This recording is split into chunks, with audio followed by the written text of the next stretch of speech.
Eu vou conversar agora com a doutora Fernanda Chaveiro da Silva. A doutora Fernanda é advogada, mestre em agronegócio pela Universidade Federal de Goiás, é especialista em direito empresarial e professora de direito agrário. E nós vamos falar sobre contrato de parceria rural. Doutora Fernanda, bom dia. Bom dia, Antônio. Tudo bem? Tudo ótimo. Então tá bom. Doutora Fernanda, contrato de parceria rural é um tipo de contrato muito comum na região, quer dizer, no Brasil todo, né? Na área rural. E está sendo muito utilizado aqui, é claro, nós estamos em Goiás, aqui em Goiás também, né? Aí eu pergunto para a senhora, quais as principais características de um contrato de parceria rural? O contrato de parceria rural, ele está previsto no decreto 59566 de 1966. Nossa, antigo, hein? Ele é bem antigo e esse decreto ele veio para regulamentar o Estatuto da Terra, que é de 1964.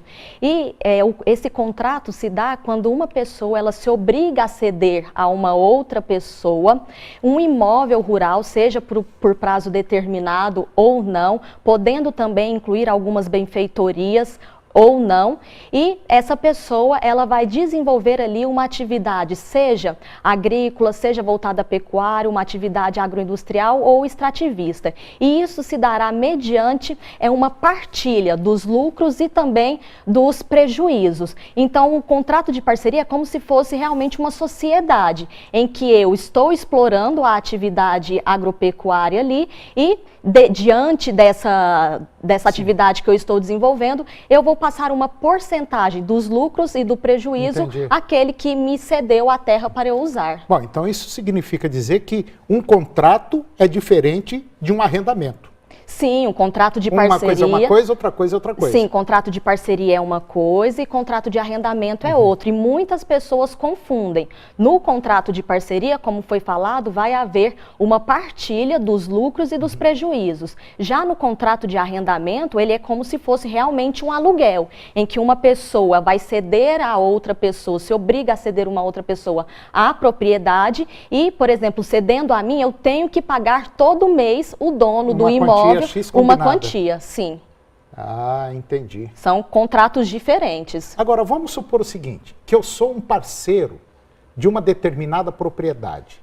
E depois de algum tempo, o dono da terra chega em mim e fala assim, ô Antônio, tem interesse em transformar esse contrato de parceria num contrato de arrendamento? Quer dizer, isso é possível? Quer dizer, o dono da terra viu que o negócio do rapaz estava indo bem e propôs uma outra coisa. Sim, ou às vezes ele também nem tem mais interesse de trabalhar ali naquela propriedade também. Aí sim isso pode acontecer. Caso as partes deliberem, pode ser transformar esse contrato de parceria rural em arrendamento rural, a qualquer momento.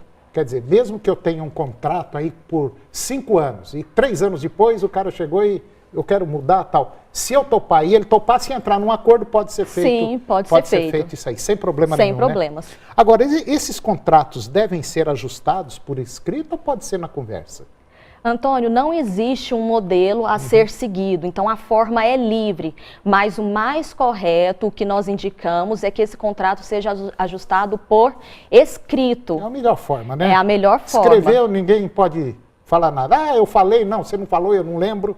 Né? Sim, lembrando que quando a gente fala de contratos agrários, seja de parceria ou de arrendamento rural, esses contratos eles já devem ter ali algumas cláusulas que a lei mesmo coloca. Então, questão do prazo, questão do valor do pagamento, tudo isso a lei coloca e deve ser seguido. Inclusive, se for feito verbalmente. Verbalmente, todas essas cláusulas estão, já supõe que elas estão descritas ali.